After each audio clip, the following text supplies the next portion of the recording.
Hello one and all, welcome to Seeing Through Glass. Now a few months ago I went up to Alexander's Prestige to make a video about bargain Bentley Continental GTs and whether they're worth the risk. Lots of you seem to enjoy that video, so I thought I'd make it into a bit of a series. And today we're going to be checking out another car that whenever I'm browsing the classifieds or looking at listings for future auctions, I can't help but get obsessed over the idea of. Yes, it's the Ferrari 456 GT. Because when these cars came out back in 1992, they cost £170,000. In today's money, that's like 315 grand. But these days, you can easily find used examples for like 35 grand. And that seems too good to be true, because that's a 4-seat V12 Ferrari, and sometimes it comes with a manual gearbox. So yeah, today I'm going to check this thing out and we're going to have a talk about whether you'd be brave or just plain stupid to buy a used Ferrari 456.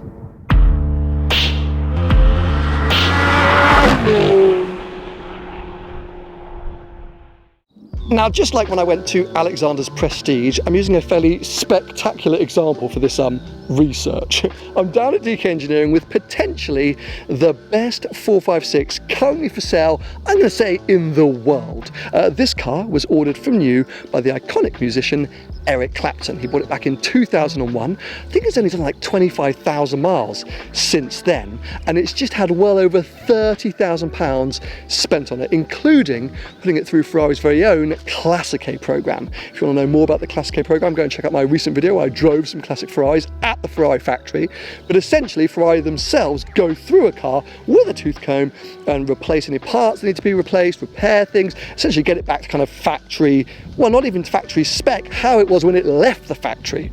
So yeah, this thing is, well, above and beyond, and DK Engineering are being rightfully a little bit coy with the price, given the sort of specialness of this particular car. It's not currently advertised with a price, but I'm going to be brave and say that, you know, even if it is at the higher end of the market, it's still going to represent a relative bargain, because yes, these cars in inflation corrected prices, 315 grand when new, and that would have been, this car would have been well over that, because I think this was like 190 grand as spec back in the day. So let's say that's 343. I mean, it's ridiculous. It's more than a Purosangue, essentially. And these things, well, they meant so much for Ferrari when they launched. It was the second most powerful car Ferrari had made to that point, behind the F40, and represented the start of a whole new era for the prancing horse. So just in case you're not familiar with the 456, let me try and give you a bit of a brief history. Now, I can get a bit carried away when it comes to 90s and noughties Ferraris, so if I start to bore your socks off, feel free to skip ahead. Or if you already know about 456s, skip ahead now. But yeah, in the early 90s, let's not forget, Enzo Ferrari had sadly just passed away. The new man in charge was Luca di Montezemolo. It's one of the first cars that came out kind of under Montezemolo's rule.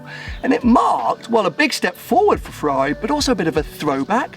At that time, Ferrari were only really making mid-engine cars. The 512, so versions of the Testarossa, the Mondial T was still in production, and the 348.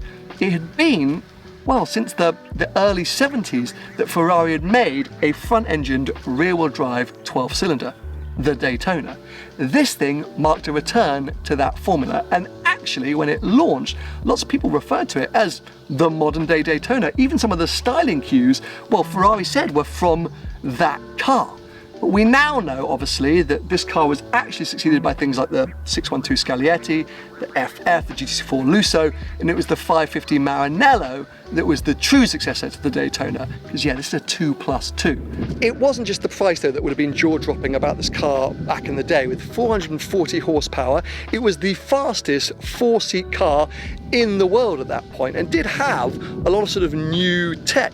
Actually, what's quite funny is this was a car that Ferrari, you know, wanted people to be able to use more than any other Ferrari before it. It was a true gentleman's grand tourer, the fastest way to transport a family across a continent. And some enthusiasts knocked it for being too easy to drive, too accessible.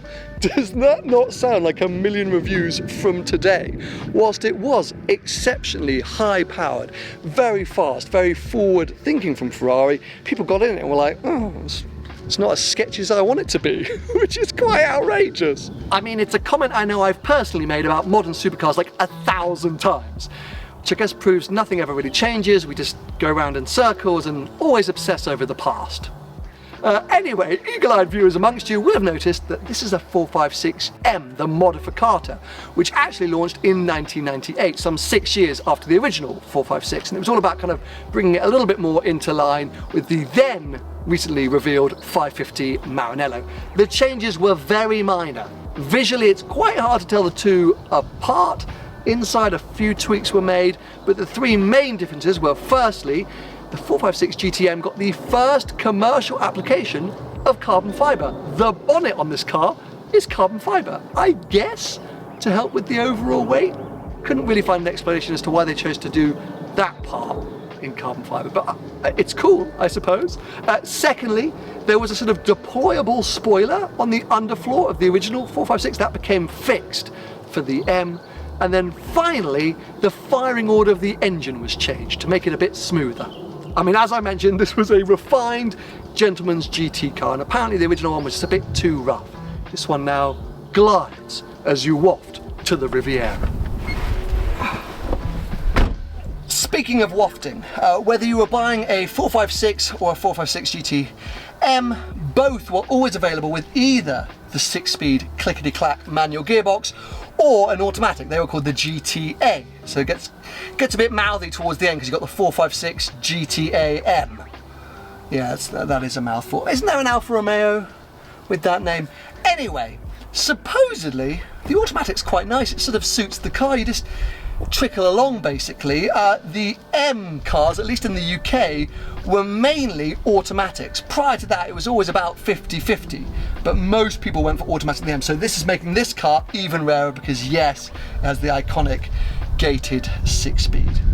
And this lovely leather. Oh, these chairs were slightly different for the M. There's something. Oh, and the radio moved.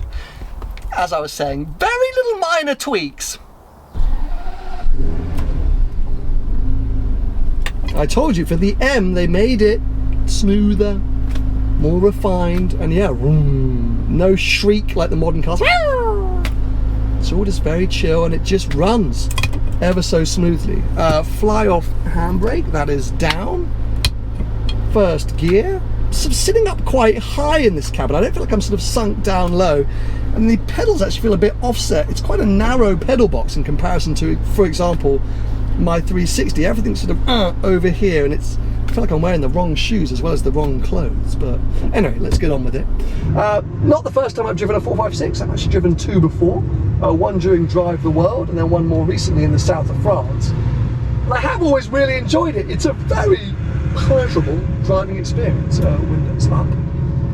Despite the fact that it was so quick in its day, it's not a particularly fast car now, I have to say. 0 to 60 in 5.3 or 4 seconds. That feels inaccurate. It's just not particularly responsive when you get into that throttle. You kind of have to really, push down to make anything happen. But let's talk about the positives before we get into the negatives, because the negatives are the easy part with this car. It is so smooth. The suspension is lovely. The gear movement. A lot of these gated 90s/noughties Ferraris, it's a bit sticky initially. It takes a while. You have to really warm things up to get it all moving smoothly. This is a lovely throw. And just everything about it, you just waft along. No bumping, it's very quiet. And you can quite happily do a lot of miles with this thing. You can also do a lot of miles because the fuel tank, 110 litres. Like, I actually don't know how much that would cost to fill up in today's fuel prices, but I'm gonna guess like £165 to fill up with petrol. That's insane. But maybe it would get you quite far. Not because of the MPG, we're probably going to be doing single figures, maybe low teens, but just because you've got so much fuel on board. I mean, that doesn't help with the weight. And actually, let's just stick on the weight for 2 seconds, because yeah, this thing weighs around 1,700 kilos. That was quite heavy back in the day, because an 812 Superfast, a car made 92, 2002, 2012, I mean some 25 years later, also weighs 1,700 kilos. It means it was a heavy car back in the day. doesn't feel it because of the size. It feels so small, this car, like genuinely tiny, but also elegant. There's so much glass. Like it's the brightest car I've ever been. I almost feel like I'm in a glass house. It does not need some kind of pan or glass roof because, well, at that point you'd be in a greenhouse. You just melt, and I'm already melting. With the steering right now, I mean, this is a super bumpy road. It's not coming through the steering. I think that's quite a good thing. You don't want it to be super ratty. This is not a 599 GTO. Now, I do have some temps because this car has been warmed up for me. Let's pull onto this main road and let's just see what happens. We'll roll out and give it some welly.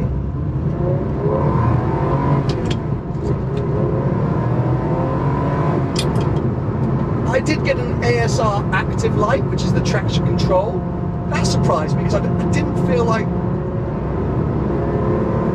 I mean, to be fair, the throttle pedal does have more travel than I realised. Yeah, I think it's one of those cars that would gather speed, you know, like just progressively romp away.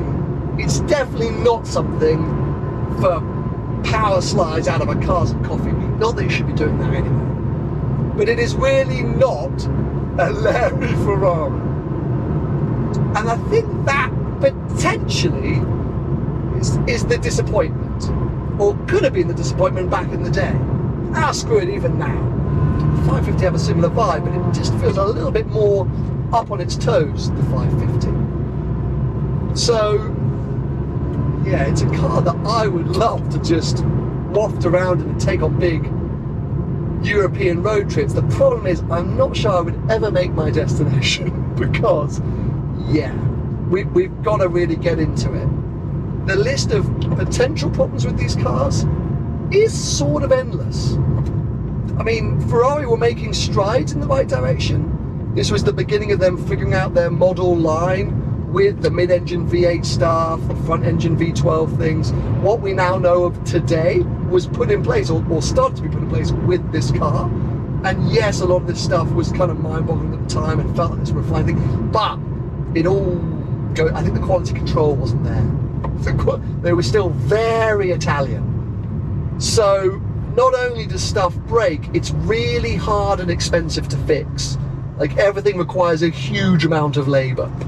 So, in a second, we're going to get back to DK Engineering and ask them, if you're not buying this kind of example, as in the best of the best, what should you be looking out for? Because, you know, I think this particular car is a car for collectors, for us enthusiasts who may be looking at lower end, high mileage, not so prim and perfect. We need to know what we're signing up for. Because I've contemplated it, but every time I've asked AV Engineering, or even Jan Mardenborough, who some of you might know of through the Gran Turismo movie, he owns a 456, and I don't think he's ever driving it. It's like, it's here at DK Engineering, always getting work done. But it's coming to life a little bit more now. I guess it's a car you have to learn how to drive. Put the window down, it's just not a lot of noise, I don't think. Yeah, that's like all the revs. There's not a lot going on there. Just that little dead throttle there. It's all a bit confusing. Anyway, we'll continue down here. Okay, there we go, I'm picking up some pace and there's a red light. Well, it stops. Standard steel brakes, there's no carbon ceramics. That was... Sorry, DK. Let's get back to HQ and before I make a mess of this very, very special example. It's important to say, like all of these 90s and noughties Ferraris, the 456 does come to life a bit in sport mode, especially the throttle response. But even with it activated and driving like kinda hard, it just always feels like a car that's imploring you to cruise, to enjoy the finer things in life. I mean, hey, what's the rush when you would have been rich enough to buy one of these things new, hey? But let's get into it then. Are the horror stories true? First things first, unlike the Continental GT, it seems to me there aren't any like specific huge builds with the 456. Instead, it's lots of little things that can kind of all add up and then lead to other things going wrong. Tends to be a bit of a domino effect. But we'll kickstart with the engine because that's sort of actually fairly strong and something you shouldn't really have to worry about, even on a car with like 100,000 miles. They are prone to some leaks, so it's essential to get any car inspected prior to purchase. I think because these cars got down to like 20 grand a few years ago, service history can be a bit sketchy, and I would highly recommend steering clear of any cars with large gaps in their records, but that's true for any Ferrari from this period. The most common fault you'll hear about is the window regulators. These are going to cost you anywhere from £1,500 to £4,000 to try and get right. It's a fiddly job, it takes a while to figure out, and yeah, it can be a problem. Apparently the mechanism for the pop-up headlights tend to fail as well, and it's almost impossible to replace these parts. I don't think Ferrari are making them anymore, so they seemingly have no plans to do so, and therefore the parts are like gold dust. The rear suspension is this quite clever self-leveling system, but that can sometimes play up due to leaks, and then that interferes with the power steering. Similar for the brake fluid and pressure. If that goes wrong, which it tends to do quite often, it then interferes with the overall suspension. See what I mean by one thing leading to another? Look, I'm not one to not running a modern classic, especially a modern classic Ferrari, but even Scott from Rossa, who loves a beaten up, barely working prancing horse, told me that he was kind of overwhelmed by his super cheap 456 when I went to visit him a few years ago. So of course there are going to be exceptions like this stunning car from DK, and there'll be plenty of people out there using 456s fairly regularly, but the expensive parts, the lengthy labour, the knock-on effect of issues just means you're likely to see some hefty bills year on year, and that's the thing. It might not be one particular job, unless somehow you damage the carbon fibre bonnet, because that's 10 grand to replace, but yeah, I just think you're going to send your car into the workshop, think it's a minor thing, and then get the car back 3 months later with a hefty bill. It's just a bit terrifying. So yeah, that's why the 456 gets a bad name. The thing is, like, you can't get away from, well, I think how good it looks. I guess that's the eye of the beholder, and how cool it is and what it represents for Ferrari. But when you're up against potentially huge bills, it's a bit scary. I always think it's a percentage of the purchase price, right? If you're buying a 30 grand car and then you're going to have to spend like 50 grand to maintain it, something's gone wrong there. But if you're buying a really good example and then just spending 3 to 5 each year, is it justifiable? I don't know. I wish there were more examples like this out there, because it is the best of the best. It's so, stepping into this thing, that Connolly leather is outrageous, and it all just works, and none of the sticky buttons, and it's just lovely. But therefore it's going to be right at the top end of the market. And when you start looking there, you start entering into the world of more modern, more recent examples. Even FFs these days are like 90 odd grand, but they can be money pits as well. Basically, you've got to be brave. So to sum up, brave or stupid? I would lean more towards stupid when it comes to the 456, much more so than the Bentley. But there is an element of braveness in the stupidity. If you did it, you'd be my hero. And I'd love to hear the story and the tales. I'm not sure I've got it in me to follow suit. I would be looking to do something like this once I'd won the Euro Millions. So, yeah, anyway, thought for the day. Not consumer advice. I always say don't come to this channel for consumer advice. It would be a disaster. But thought for the day, and what a lovely day it's been. Huge thanks to DK Engineering. If you are out there and you want to buy the best 456, or if you're a collector looking to add a 456 to the collection, well, this is the place to come. I've genuinely never seen a better car, and that's not me just blowing smoke up their bum. It's lovely.